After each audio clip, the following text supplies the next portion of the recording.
Good evening, world, and welcome to Haunting Season. Today, I'm going to be reading you a story that was published in this anthology called Death Awaits, a Scarlett Nightmare. It's available on Amazon, and we gave one away for our ghost naming contest. And in here is a story that I published but haven't shared on Haunting Season yet, and a couple of my other ghost hunting friends are published in this as well. It's an awesome collection of stories. The reason I wanted to read it to you is because it's a little bit of a different format than what I'm used to on here. I'm usually speaking first person, and this is third person. And also this time of year with all of the darkness, but the warmth and happiness and being together and all the holidays, it just reminds me of being read to as a kid. And so I thought it might be kind of cool to read a scary story that I wrote. So I put up the Christmas lights and I put on way too many layers, and I got myself a cup of coffee. Fantastic. And I'm just gonna lean back and dig in. This is gonna be a two-part story, and this is part one of Paul's Rose.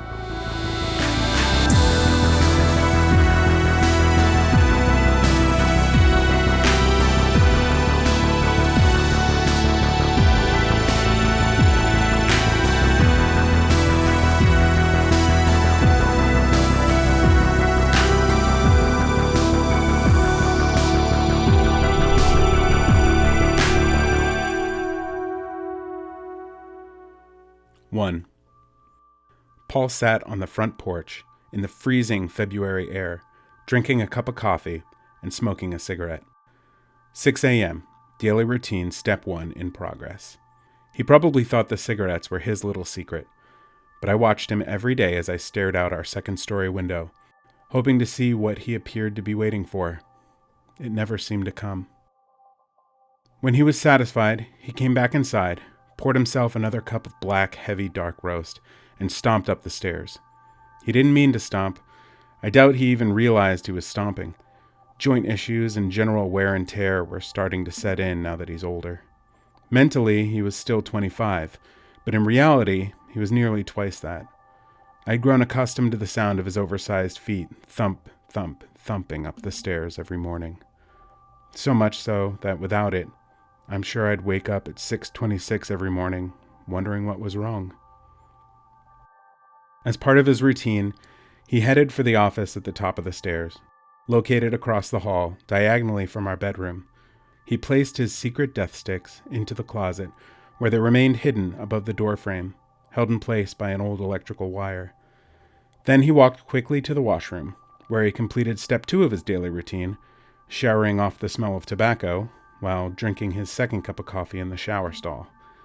I have often wondered how he does this without consuming half a cup of shower water, but it's been years since he's invited me in with him.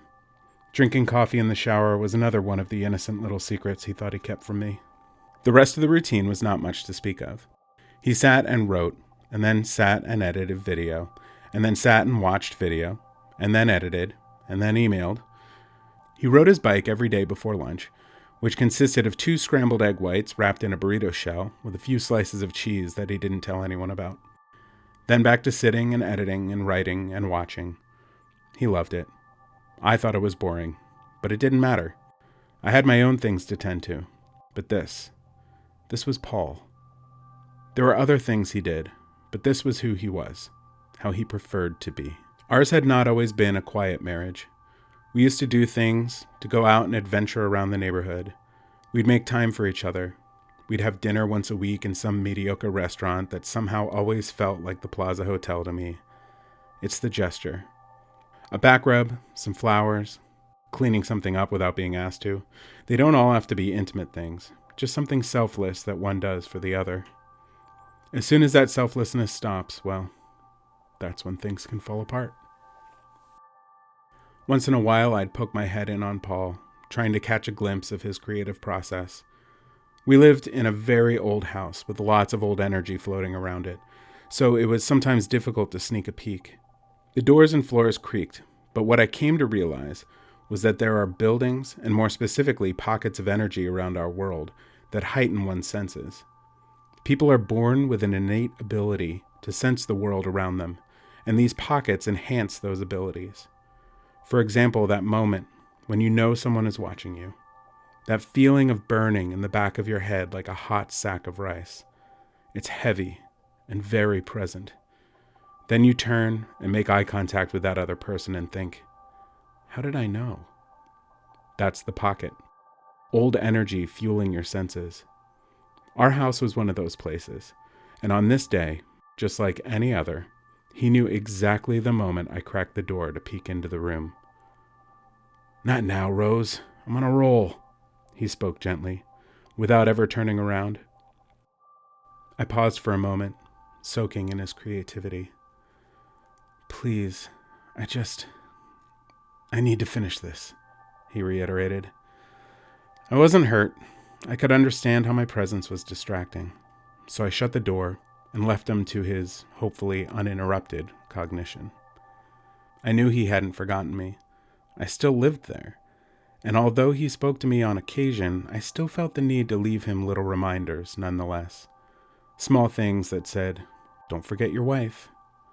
For instance, I'd move the keys away from where he'd left them. I'd switch off the light right before he did. I'd pull out a picture of us from the album and leave it on the floor by the bookshelf.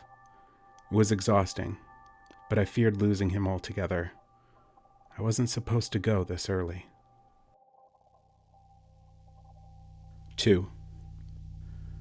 You have cancer. You have cancer and you're going to die. That's not the way he said it, but that's exactly how I heard it. Life had been so perfect until this moment, until this interruption, this unwelcome guest who will now be using my body without permission. How long does she have? About 6 months. My God, is there anything we can do? No. That's all I have from that day, a vague recollection of the bullet points of my inevitable death. But what does it matter? Why should I struggle to retain details about something I no longer care about? If it's all going to go away in 6 months... My first reaction was to get angry, but then I saw how crushed Paul was, and I knew this wasn't really about me. It couldn't be about me. I wouldn't allow it. I needed to make the next 6 months as wonderful as possible for Paul. I would hide the pain and the fear and focus on the good. Continue to make new memories, ones that would be even better than the ones we already had. This was going to be my final gift to Paul. In the beginning, it was painful for both of us. All he wanted to talk about was what we were going to miss out on. We would never raise kids together. We would never see South Africa. We would never this, we would never that. We began to argue about everything. My attempt at tranquility was just sending him further over the edge, and his stubbornness was keeping him from grabbing my hand and being pulled to safety. I needed to do something drastic. The cancer was after me, but I'd be damned if it took my marriage as well. Lost, I started going to church again. It had been years since we stopped going. Paul and I both went freelance about 6 years ago. He for writing, I for painting. We found Sundays to be the only time we truly spent together without work dominating the day. We still went to services on Christmas and Easter and tried to pick a few days in between to keep ourselves on track. It's funny how people can rationalize anything they want to. We felt we were good people and that we were grounded in our faith, so why should we have to attend every week? But I started to realize, after weeks of meditational Sundays, was how an entire part of me had been closed off. I started to feel like there was a part of this world that had been dark before, and that now it was opening up and soaking me in light. Just as with the pockets of old energy, there are man-made pockets of glory. Wherever a group of people meet in God's name, there is energy flowing that seeps into our spongy brains and works mysteriously inside us. I believe this energy is God itself, and that when I was there, in his presence, he could truly hear me. I prayed for help, for guidance, and for peace for me and Paul, and after some time I found it, like a tiny ringing bell over the mountains. I found my peace. Paul and I had a few more adventures together. I refused hospitalization and treatment to minimize the cost of my death, and we took the money we'd saved and put it towards traveling. During the day, I would muscle through keeping a smile on my face, soaking in every glorious moment of life. At night, I would hold him as he cried himself to sleep. If ever there was a moment that I doubted Paul's love for me, it was wiped clean in these nights. This man was perfect, and I never wanted to leave him. It took almost a month to realize I had died. To me, it felt like we were naturally drifting apart, which was okay considering the effects the cancer was having on me. I became frail. Paul bought me a bed and sent me up in my own room for the final weeks. I did not want him to have to deal with my sleepless nights, or to have the emotional burden of waking up next to his dead wife. I found solace in this space, knowing that I was able to minimize the burden on him. My time was getting close, and I saw him less and less. Eventually, I was unable to speak, and all I could do was look at him to try to tell him with my eyes that I loved him and that everything was going to be okay. Sleep became easier. The pain became muted. And just as I gradually started feeling worse, I gradually started feeling better. Bit by bit, I was regaining my strength. Paul didn't come in to visit me anymore. Maybe that's because I can't speak, I thought. He may not know I'm awake. There's a strangeness about the afterworld, a clarity. The world we know is filled with thoughts and actions and chaos every which way we look. But in the afterworld, everything is clear, concise, and singular. My thought was to call for Paul, and because of that single important thought, I neglected to realize the days going by, the lack of food and water, the never needing to use a restroom. There was nothing but working up the strength to call out to Paul, to let him know that I was there, and I was feeling better. I could hear him throughout the house, walking about, developing his routine. Every day as he reached the top of the stairs, trailing that tobacco smell behind him, I would try to reach him. I would try to speak, to call him into my loving arms again.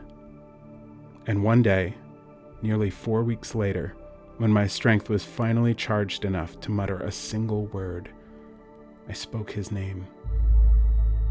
And the door opened. And there was my man, easily 12 pounds thinner, with a beard that I had never seen, standing before me. I tried to tell him I was getting better, and that I would be well soon, and that we could go on more adventures, but I used up all of my energy. I could not speak or even move as he looked around the room, looking straight through me, and all at once, I knew I was no longer alive. 3. Paul sat on the front steps smoking, freezing, clinging to his coffee. Snow was blanketed over our modest and secluded New Hampshire home. I wanted to tell him to come inside, but I had saved my energy for something different that day. On that day, I knew exactly what Paul was waiting for. A guest. A guest for me. It had been 2 months since I'd called out to him from my deathbed, and I had grown much stronger. It was as if time for me were running backwards. Each day I grew a little bit further from death, and I wondered how long this would go on for. Would I keep on growing until I was an infant? A fetus? Would I just evaporate into nothing? Or would my energy be reborn into a new life? I suppose if it all continued like that, it wouldn't matter, because my consciousness would unravel and therefore need to be rebuilt. When would I get to go to heaven?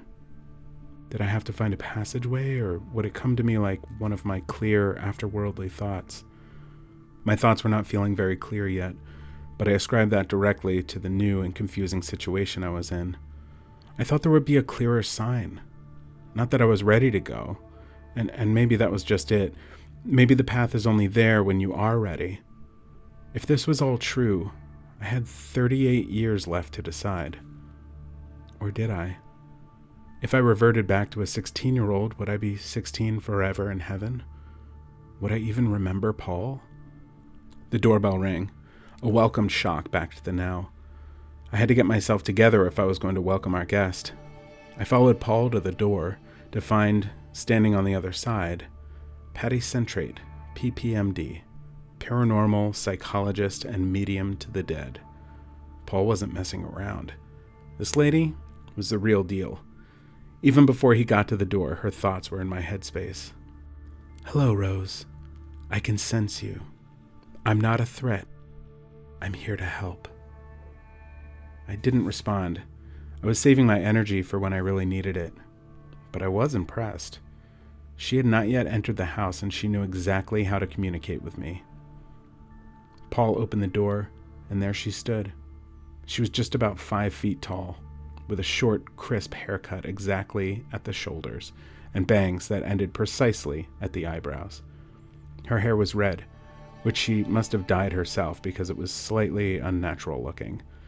She was in her late 50s, seemed to be in relatively normal health, and dressed in all black.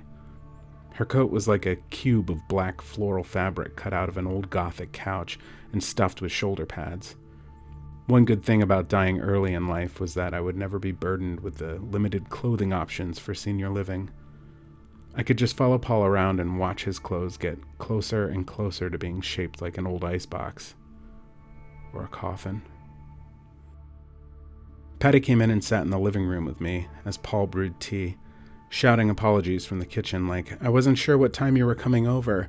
I would have put the kettle on 10 minutes ago." But my new friend and I did not take much notice of his jabber. We were having mind talk, a concept I was not prepared for. To the living, medium appears to be sifting through dirt when they communicate with the dead. Most of us, when we hear the term medium, think of a person holding their fingers to their temples and straining to find a clue amongst the sandstorm of interference. After 2 seconds with Patty, it was blindingly apparent how wrong we all had been. The human brain functions at a breakneck speed, thousands of thoughts happening at once, and when we talk, we focus on a handful of them. Then we order them and spit them out one at a time in a neat little row called speech. But when two minds are connected seamlessly, there is no need for order.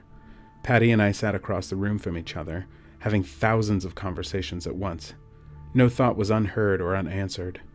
Within the 5 minutes it took Paul to gather up some hot water, tea bags, and cookies, Patty found out all she needed to know about us. Then, with amazing mental control, she narrowed her connection to me to a single passageway and focused in on Paul. They talked for 2 hours, getting nowhere close to sharing the amount of information Patty and I had exchanged. She walked him through the house and told her where all the hot spots were, in places where I had contacted him through a sense or small action. She already knew all of this, of course, because of our conversation, but this part was for Paul. She was helping him come to terms with the fact that this was real. It was actually happening, and it was a good thing. She encouraged Paul to speak out loud to me whenever she could feel my presence, and made us do an exercise. At her command, I reached out to touch him, which made him very cold. Then Patty had him speak out loud to me to acknowledge my presence. "Hello, Rose. I love you more than life itself. I miss you so much." I couldn't hold myself back. I hugged him, causing him to shiver, and I whispered in his ear, "I love you too." Before Patty left, she taught Paul some exercises for opening up his paranormal perception skills. She warned him that communication would take much more energy on my end than on his, and to be patient and not overbearing. He needed to let me rest between sessions, sometimes for a few days. Paul had so many questions after she left. I could see him getting frustrated with the time it took to connect, and it was aggravating for me as well. I couldn't always answer, but he could always ask, and it was this frustration that drove him to buy the Ouija board. 4. There has always been something about it that makes me uncomfortable. The Ouija board is not a game. It is a device. Everyone knows that. There is an unwritten rule that you do not play with it, and it is a testament to its power that it is still around despite most people's avoidance. But Paul was feeling desperate. His heart was sick, and the only cure was alone time with his ghost wife. So ignoring all of the signs, he set up the board in our bedroom, lit a circle of candles, and switched off all the lights. As soon as he sat before that board, I felt the old energy of the house swell. All this time, I had looked at the energy as residue from times past, But in this moment, there was an awakening. The house was a child rubbing its wool socks on the carpet, and the Ouija board was the metal door handle, tempting a static shock. As Paul sat there with hesitation in his heart, I could feel the energy coil on itself, as if the house were being cranked like a music box. The energy was gathering, continuing to grow, to swell, and to pulse. There was a noise in the air, not an audible noise, but a physical noise like a film grain or television static. It was a presence, and it felt bad. I had to warn Paul to stop before something awful happened, but I had no energy left from his constant contact this week. I was exhausted. I struggled to speak out, to be heard, but when my energy is gone, it's like screaming into a pillow. It's useless. All I could do was watch as he slowly closed his eyes and took a deep breath, sucking air down into his toasted lungs. The old energy was leeching off of him, tasting his depression like an old man sneaking a piece of skin off a perfectly cooked chicken before dinner. I focused on the purity of the afterworld, the divine focus that had been granted to me for communication. I picked one thought and reduced it down to one word. If I could just force enough energy out of myself to speak one word ever so gently in his ear, if he could just hear my warning, I might be able to save him from this evil that was getting ready to pounce. His fingers inched towards the planchette, ready to adventure, as I drifted towards his ear to stop it. The old energy was cresting like a tsunami, ready to wipe me and everything I knew and loved off this plane of existence. It was ready to unleash a truly powerful force that neither Paul nor I could possibly survive by any stretch of the imagination. I don't know how I knew this with such perfect certainty, but there was not an ounce of doubt in my mind that if Paul touched the planchette, it would all be over. Finally, I was next to his ear. I was close enough for even the slightest crackle to be heard. My remaining energy flared into action, funneling tightly into one perfect word to end this awful moment. Then, without warning, lightning split open the sky on the other side of the windows, illuminating the entire room like a flashbulb. Every nook popped with brightness, like a curtain being raised, revealing the three of us alone in the room: Paul, myself, and the impossibly dark mass between us. As I spoke, the old energy consumed my words so perfectly that it was as if it never came into my thoughts. And just in case that wasn't enough, just to be sure there was no more hesitation in Paul, as his fingers came to rest on the planchette, there was a clap of thunder loud enough to mute the world. And for a brief moment, it did. 5. The old energy was stretching after a long hibernation. The planchette spasmed, sending pins and needles up Paul's arms and down his back and neck like an aftershock. I had released the last of what I had left, leaving me like a mere glowing ember amidst the growing blackness of our bedroom. What was once our safe space, where Paul used to make me cry with joy while we made love, was now nothing more than a void in existence. We were inside the pocket. The heavens opened up, and the rain began to fall. Large, heavy drops exploded like bombshells on the roof above us, an appropriate noise to mirror the electrostatic encapsulating the room. After shaking off the chills, Paul closed his eyes again and spoke out to the room. "Rose, it's Paul, your husband. I'm doing this because I love you, because I need to know you're okay. This past week since Miss Centrate was here has been difficult. I sensed you were here before, but I wasn't sure. Now that I know, it's impossible for me to get comfortable with all of this until we can talk. And I think that's what this board is supposed to do. I'm not even sure this will work, but I think I felt you here just now. Like pins and needles all up my arms and back. So I guess I should start this with a question. Are you willing to give this a try?" As if triggered by the punctuation of his question, 38 beautiful beams of light rose out of the board. They were glowing blue pillars of energy, real energy. There was one for every letter of the alphabet, one for each of the single numbers, as well as a pillar for yes and a pillar for no. The final pillar rested on the bottom of the board over the word goodbye. These pillars of light would be the energy I needed to communicate. It didn't matter how expired I was.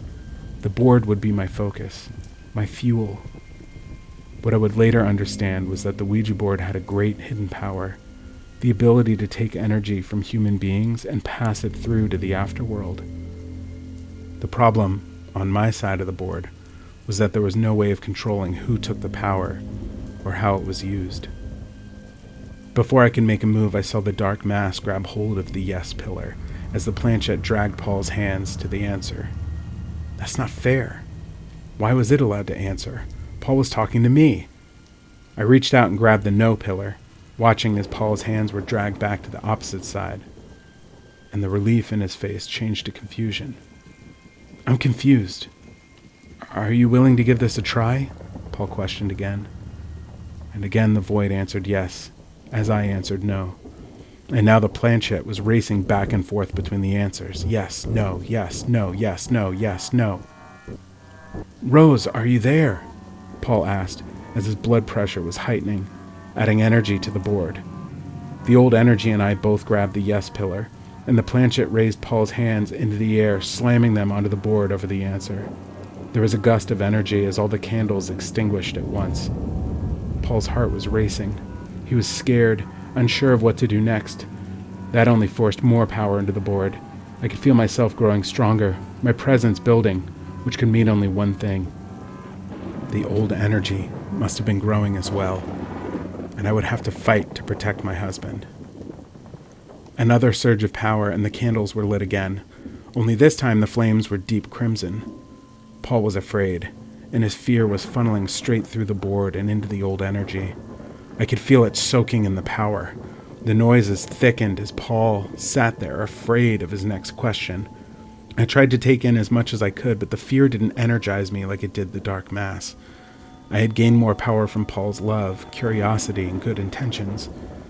The same thing that drew me to him and fueled me in life were giving me power in the afterworld. Suddenly I knew how to win. I had to get Paul to stay positive. But how? My thoughts were being stifled by fear. I couldn't focus because I was afraid the next question might end the game. Rose? Paul hesitated. Is that you? The planchette raced back and forth. Yes, no, yes, no, yes, no, yes, no. Then I slipped and the game was over. I lost my divine focus when I looked into Paul's exhausted and terrified eyes. He was so afraid and filled with regret that I was becoming weakened and afraid myself. The divine focus I had been directing towards him shifted from determination to worry. That was enough for the old energy to stop what it was doing and begin to take from me. This only sparked more fear, which in turn gave it more power. It sucked me dry until I could no longer play the game. I was out, and now it was Paul versus evil. The planchette moved with speed and accuracy, sending the first clear message from the afterworld. Say my name. Paul read it out loud in a weak but curious voice. It continued to move and spell. Set me free. Paul's eyes sunk with devastation. I was hoping you would stay here, he spoke out loud, assuming it was me, assuming that I was asking to be led into the light. I could do nothing to stop it as the darkness continued. I will, it told him. Say my name. Set me free. Paul hesitated, then spoke. Rose. A surge of power came to me. Again. Rose. Like an injection of adrenaline, my consciousness grew, but the evil in the room saw what was happening and was already spelling out its final message. A-N-D-R-A-S.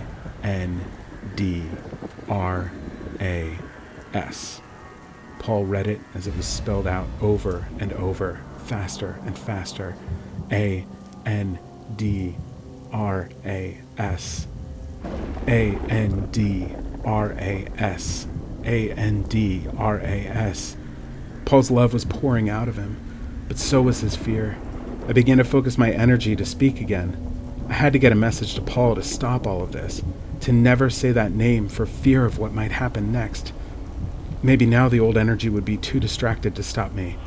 I had to try.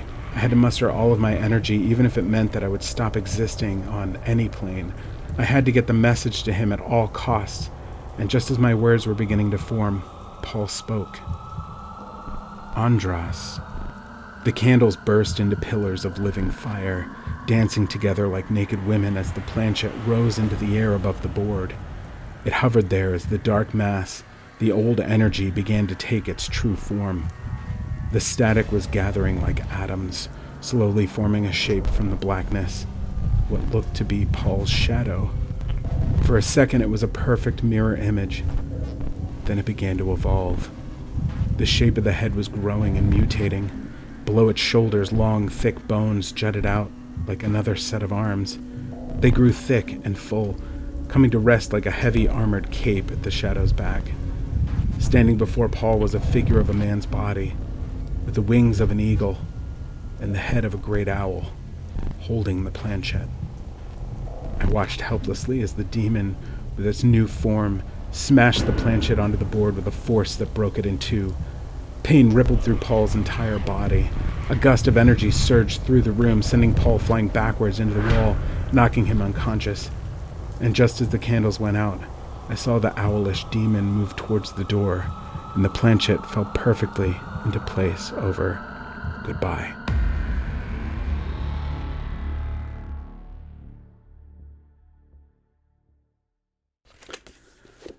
That's part 1. Part 2 will be next week. I'll see you then.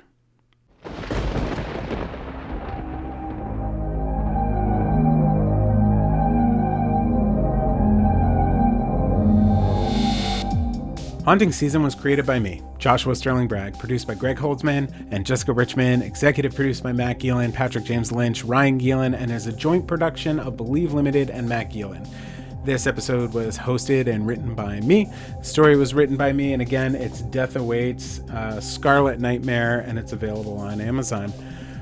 This episode was edited by Colby Crow. Select music from this episode, including this final track, was made by North Innsbruck. Links are in the description. If you like our show, please subscribe on your favorite platform. Video versions on YouTube and Facebook, audio versions wherever you listen to podcasts. Next week is part 2 of Paul's Rose, and I'll be wearing this. I recorded the credits for this episode at the same time as I recorded the credits for the next episode. So a little sneak peek of what I'm going to be wearing next week. Okay? See ya.